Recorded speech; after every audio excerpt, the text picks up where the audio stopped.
Hi friends, welcome to our channel super trader. यहाँ बात करेंगे किस तरीके से प्लान कर सकते हैं मंडे के लिए और क्या फिलहाल मार्केट का सेटअप दिख रहा है। मार्केट बहुत ही वॉलेटाइल है, बहुत बड़े बड़े मूव्स आ रहे हैं। शार्प फॉल आया, शार्प फॉल के बाद शार्प अप मूव भी आ रहा है। बहुत सारे लोग यहाँ पे बोले कहाँ गिरा है मार्केट। देखो कहाँ गिरा है मार्केट, अगर यही तुमको देखना है तो फिर तुम अभी बैठो अपनी पोजीशन में। 2-4 महीने में मार्केट खुद बता देगा कहाँ गिरा और कितना गिरा।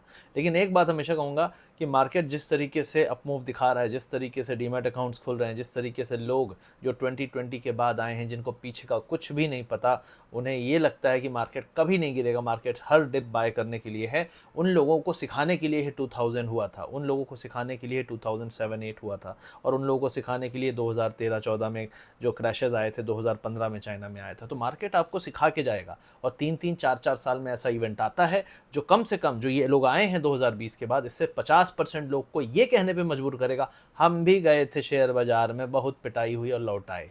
बना तो रहे थे लेकिन बुक नहीं कर पाए क्योंकि बहुत लालच आ गया था। लेकिन दोष किसको देंगे, मार्केट बहुत ऐसी चीज़ वैसी चीज़, लेकिन लालच के कारण ही सारा काम होगा। तो मैं सिर्फ ये कहना चाहता हूँ, फिलहाल चल रहा है, बहुत अच्छी बात है। अभी एक अच्छा फॉल आया, निफ्टी में आया, बैंक निफ्टी में आया, मतलब ऑलमोस्ट 24,850 से आए 24 के पास, वापस से बाउंस हुआ तो 800 पॉइंट का फॉल आया। मैं नहीं कह रहा बहुत बड़ा था, लेकिन 800 पॉइंट आया। बैंक निफ्टी में काफ़ी बड़ा फॉल आया, ऑलमोस्ट 2,500 से 3,000 पॉइंट का, और वो भी अभी एक बाउंस देने की कगार पे है। तो राइट नाउ मार्केट का सेटअप क्या दिखा रहा है कि यहाँ से एक अप मूव आ सकता है, उसके बारे में हम बात करेंगे। लेकिन उससे पहले एक इंपॉर्टेंट चीज़, फिर कंटिन्यू करेंगे अपने एनालिसिस को। तो दोस्तों, इससे पहले कि वीडियो में आगे बढ़े, यहाँ एक बहुत इंपॉर्टेंट बात करना चाहता हूँ, इन्वेस्टमेंट अपॉर्चुनिटी के बारे में बात करना चाहता हूँ, जो कि लेकर आए हैं HDFC लाइफ इंश्योरेंस, जो कि इंडिया के लीडिंग प्राइवेट लाइफ इंश्योरर हैं।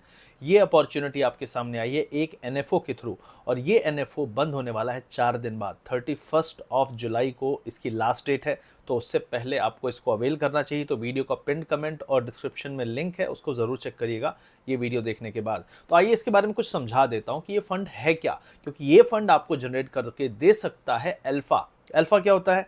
सपोज आपका कोई स्टॉक है, वो 20% रिटर्न दे रहा है, आपका जो मार्केट है वो 10% रिटर्न दे रहा है, तो जो स्टॉक ने 10% एक्स्ट्रा रिटर्न दिया उसको कहते हैं अल्फा, कि उस स्टॉक ने 10% का अल्फा जनरेट करके आपको दिया। तो ये अल्फा जनरेट करना अपने पैसे में बहुत ज़रूरी है। अगर आप भीड़ से अलग रिटर्न्स चाहते हैं तो आपको इस चीज़ पे बहुत फोकस करना पड़ेगा। तो मैं आपको समझाऊंगा अगले 2-3 मिनट में किस तरीके से आप अपने पैसे पे, जो आपका फंड है, उस पे अल्फा जनरेट कर सकते हो। साथ ही साथ extra benefits of tax saving, life insurance cover, ये सारी चीजें आपको मिलती हैं। तो ये सारी चीजें इस NFO में आपको मिल रही हैं, जो कि 31 जुलाई तक खुला रहने वाला है। तो ये जो NFO है, ये अपॉर्चुनिटी प्रोवाइड करता है इन्वेस्ट करने के लिए निफ्टी अल्फा 30 पे, जो कि निफ्टी अल्फा 30 इंडेक्स जो फंड है। तो इसमें जो टोटल स्टॉक्स हैं वो 100 जो आपके लार्ज कैप्स हैं और 100 मिड कैप्स है। टोटल 200 स्टॉक में जो बेस्ट परफॉर्मिंग स्टॉक्स होते हैं, 30 जो अल्फा जनरेट करने का पोटेंशियल रखते हैं। अगर कोई स्टॉक उस बीच अच्छा परफॉर्म करता है वो इस 30 में आ जाता है, कोई स्टॉक अच्छा परफॉर्म नहीं करता इस 30 से बाहर निकल जाता है। तो ऑटोमेटिकली किसी मैनेजर के बयास के बिना यहाँ पे शफलिंग होती है, जिससे आपका पैसा आपको बेस्ट परफॉर्मेंस देता है। ये फंड एक तरीके से फ्लेक्सी कैप की तरह काम करता है। अगर मार्केट में रिस्क बढ़ रहा है तो आपका पैसा बड़े स्टॉक्स में ज्यादा रहता है, अगर मार्केट में रिस्क कम है, मार्केट बहुत अच्छा परफॉर्म कर रहा है, तो आपका पैसा मिड कैप्स में ज्यादा रहता है। तो इस तरीके से पूरी बैलेंसिंग चलती रहती है समय समय पे, और ये किसी मैनुअल इंसान के थ्रू नहीं बल्कि ऑटोमेटिक एल्गोरिथम्स के थ्रू होता है। अब ये जो अपॉर्चुनिटी लेकर आए हैं वो है HDFC लाइफ, जिनका asset under management 2.92 lakh crore का है, जो कि ये दिखाता है कि ये काफी क्रेडिबल है और कस्टमर्स का इन पे विश्वास है। इनका सॉल्वेंसी रेशियो 187% का है, जो कि 150% मिनिमम रिक्वायरमेंट से काफी ज्यादा है। अगर मैं परफॉर्मेंस की बात करूं तो HDFC के लाइफ डिस्कवरी फंड ने 30.2% के रिटर्न दिए हैं लास्ट 5 ईयर्स में। HDFC लाइफ के फ्लेक्सी कैप फंड ने, जो रिसेंटली में लॉन्च हुआ था, उसने 50.3% के रिटर्न्स दिए हैं सिंस इंसेप्शन। जिस इंडेक्स का NFO आया है, निफ्टी 200 अल्फा 30 इंडेक्स, इसने लास्ट 10 ईयर्स में 25.5% के रिटर्न्स CAGR दिए हैं, और लास्ट 5 ईयर्स में 32.3% के एनुअल रिटर्न्स दिए हैं। क्योंकि ये NFO इसी इंडेक्स को रेप्लिकेट करने वाला है, तो आप भी इसी तरीके के रिटर्न्स की उम्मीद कर सकते हैं। लास्ट 10 ईयर्स में अगर आपने 2014 में 1 लाख रुपए लगाए होते तो आज 9.3 लाख रुपीस होता, मतलब 9.3 टाइम रिटर्न्स ये दे चुका है। अब अगर बात करें कि क्या सिर्फ रिटर्न्स मिलेंगे, तो रिटर्न्स के साथ यहाँ पे आपको मिलता है 120 times of monthly premium as a life cover. यहाँ पे आपको मिलता है tax exemption under section 80C और अंडर सेक्शन 1010D, अगर आपका total annual premium 2.5 lakh rupees से कम रहने वाला है। अगर आप अपनी फैमिली को एक्स्ट्रा सिक्योरिटी देना चाहते हैं तो यहाँ पे वेवर ऑफ प्रीमियम फीचर भी आता है, जिससे आपको एक एक्स्ट्रा सिक्योरिटी मिलती है आपके डिपेंडेंट्स को। अगर आप नहीं रहते हैं इस दुनिया में तो आपका जो पॉलिसी है उसका पूरा टेक केयर कंपनी करती है, प्रीमियम्स पे करती है, आपके डिपेंडेंट्स को पैसा देती है फ्रंट और बहुत सारी और सुविधाएं देती है। तो उसको भी आप चेकआउट कर सकते हैं वीडियो के पिन कमेंट और डिस्क्रिप्शन में। यहाँ पे एनआरआई कस्टमर्स भी काफ़ी अच्छा इन्वेस्टमेंट अपॉर्चुनिटी की तरह इसको ले सकते हैं। 18,000 रुपीज़ पर मंथ अगर आप इन्वेस्ट करते हैं तो अप टू 2 करोड़ आपका एक मैच्योरिटी अमाउंट आपको मिलता है। यहाँ पे आपको जो लास्ट डेट है वो है आपकी 31 जुलाई। पॉलिसी बाजार जो कि इंडिया का नंबर 1 पोर्टल है, वहाँ पे आप जाके इसको अवेल कर सकते हैं। वीडियो के पिन कमेंट और डिस्क्रिप्शन में मैंने लिंक भी दे दिया है। सिर्फ 4 दिन बाकी हैं, ये चीज़ याद रखिएगा। तो आइए चलते हैं, बात करते हैं इस वीडियो में अपने एनालिसिस के बारे में। इस वीडियो को अपने दोस्तों तक जरूर पहुंचाइएगा, उनको इस चीज़ के बारे में ज़रूर अपडेट करिएगा। तो यहाँ पे सबसे पहले बात करूंगा निफ्टी 50 के बारे में। तो निफ्टी 50 जो है राइट नाउ अगर आप देखेंगे तो 24,830 पे बंद हुआ है, ऑल टाइम हाई को ऑलमोस्ट टच करते करते रह गया और जो क्लोजिंग है बहुत स्ट्रांग आई है, फ्लैट खुल के यहाँ पे आया है। कई सारे सेक्टर बहुत अच्छी क्लोजिंग दिया हुआ है राइट नाउ। अगर आप देखें तो जो निफ्टी है वो एक नए हाई को बना के उस हाई के कितने ऊपर जा सकता है, करीब करीब 1 to 2% का अपसाइड भी आ सकता है। तो राइट नाउ अगर आप बोलें कि निफ्टी 50 कहाँ तक जा सकता है, मेरा मानना है 25,050 से लेके 25,180, 25,200 एक कह सकते हो लेवल है जहाँ पे अगला बड़ा रेजिस्टेंस मिल सकता है मार्केट को। तो राइट नाउ ये फिलहाल चीज़ें दिख रही हैं कि निफ्टी जो है एक अच्छे डिप के बाद एक रिवर्सल दिया और रिवर्सल के बाद जो कैंडल बना है फ्राइडे को वो बहुत स्ट्रांग था। उसके बाद कई सारे सेक्टर ब्रेकआउट कर रहे हैं, आईटी सपोर्ट कर रहा है, आपका बैंक भी ठीक ठाक कर रहा है जो अभी वीक था, और ऑटो बहुत अच्छा कर रहा है। तो काफ़ी सारे सेक्टर सपोर्टिंग एक्टर की तरह काम कर रहे हैं, तो इसलिए थोड़ा सा एक अच्छा पुश और मोमेंटम निफ्टी को मिल रहा है। बैंक निफ्टी के रिजल्ट्स आए हैं, आईसीआईसीआई बैंक का रिजल्ट आया, इंडसइंड बैंक का, पीएनबी का रिजल्ट। तो पीएनबी का रिजल्ट अच्छा था, आईसीआईसीआई बैंक का रिजल्ट अगर कंपेयर करें पूरे बैंकिंग से सबसे अच्छा था। तो आईसीआईसीआई बैंक एक अच्छा पुश दे सकता है अपसाइड के लिए, आपका पीएनबी अच्छा पुश दे सकता है और पीएनबी एक माहौल क्रिएट कर सकता है कि सरकारी बैंक मतलब एसबीआई जो लीडर है वो भी एक अच्छा पुश दे। तो ओवरऑल बैंकिंग में थोड़ा माहौल सुधरता हुआ दिख सकता है। और इंडसइंड बैंक ने जो रिजल्ट दिए हैं बिलो एस्टिमेट थे मेरे हिसाब से, अगर उसका थोड़ा सा नेगेटिव आया भी तो उसको बैलेंस आराम से किया जा सकता है। लेकिन मुझे ऐसा लगता है क्योंकि जो बैंक है इंडसइंड बैंक, उसने वैसे ही बहुत बड़ी चाल नहीं दी है, तो क्योंकि वो ऑलरेडी ये मान के बैठ रहे थे कि यहाँ पे समस्या ज़्यादा हो सकती है। मतलब कई बैंकों ने 10-15% का हाई बनाया, लेकिन इंडसइंड बैंक ऑलमोस्ट 1550 कुछ ही लेवल था, उसके ऊपर और 10-15% का हाई बना सकता था लेकिन नहीं बनाया। तो under performance already most probably यहाँ पे प्राइस में तो फैक्टर इन लग रही है, तो हो सकता है ये भी चल जाए। तो ओवरऑल बैंक में मुझे लगता है जगह अपसाइड की है और निफ्टी को आगे जो ऊपर उठाने वाला कंपोनेंट होगा मेरे हिसाब से बैंक निफ्टी हो सकता है।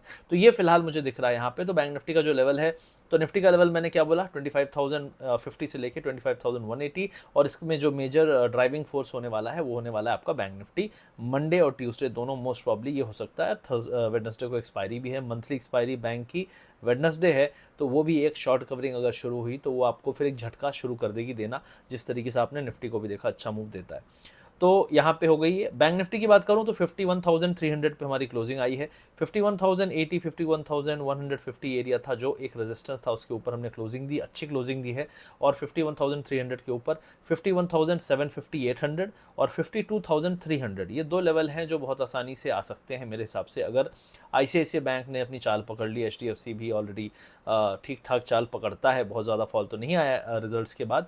तो मेरा कहना है कि ओवरऑल बैंकिंग में अगर थोड़ी सी माहौल बना तो वो एक सपोर्टिंग फैक्टर होगा। इसीलिए मैंने कहा कि बैंक पे ज़्यादा नज़र रखिए कि बैंक किस तरीके से बिहेव करते हैं मंडे और ट्यूसडे। तो इसी के बेस पे आप यहाँ पे देख सकते हैं 52,300, 52,500, मतलब जिस तरीके से निफ्टी बिहेव कर रहा है, अगर निफ्टी को यहाँ से और ऊपर ले जाना है तो बैंक के बिना नहीं होगा। तो मुझे लगता है अगर इनको उठाना ही है तो बैंक एक लीडिंग रोल प्ले कर सकते हैं। इमीडिएटली जो रेजिस्टेंस है 52,300 है, वहाँ पे 20 SMA भी है, उसके ऊपर निकला तो अच्छा खासा मूव आएगा टुवर्ड्स 53,300, 500। और एक दिन में 1500-1600 पॉइंट कोई बड़ी बात नहीं है। आजकल आप देख ही रहे हो 900-1000 पॉइंट अभी गिर रहा था एक एक दिन में, तो 1000, 1200-1300 पॉइंट, जब 400-450 पॉइंट निफ्टी ऊपर जा सकता है ऑन ए डे, जब आपका गिफ्ट निफ्टी 10 पॉइंट ऊपर दिखा रहा था, तो anything is possible in this kind of madness of the market. तो इसमें कुछ नहीं, ट्रेडिंग करना है तो आपको एक चीज़ है कि बुल्स पे डाउट कम करना है, बियर्स पे डाउट ज़्यादा करना है फिलहाल।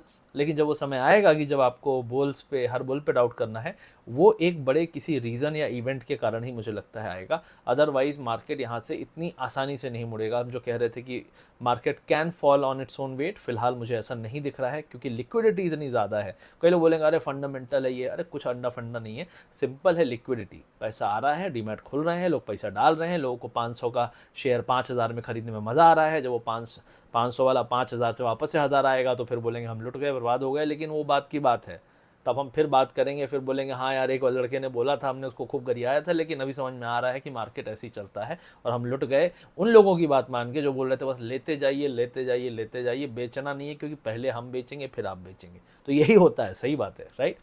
तो ये फिलहाल मुझे लग रहा है ओवरऑल अगर मिड कैप की बात करें तो मिड कैप में भी एक अपसाइड दिख रहा है और मिड कैप में मुझे लगता है यहाँ पे breakout, previous all time high है उसका ब्रेकआउट जैसा होता दिख रहा है और मुझे लगता है, कोई डाउट नहीं है कि यहाँ पे हो जाएगा। लेकिन मेरे हिसाब से अगले 1 से 2 दिन 3 दिन में फिर से मार्केट एक झटका डाउन साइड देगा। वो झटका जो है वो रियल टेस्ट होगा मार्केट का, वो मंडे ट्यूसडे मोस्ट प्रॉब्ली होना चाहिए। मंडे ट्यूसडे के बाद आपको किसी भी दिन देगा वो झटका। अगर mid cap, small cap, Nifty, bank Nifty सारे एक अच्छी प्रॉफिट बुकिंग दिखाएंगे तभी उस पर ट्रस्ट करिएगा।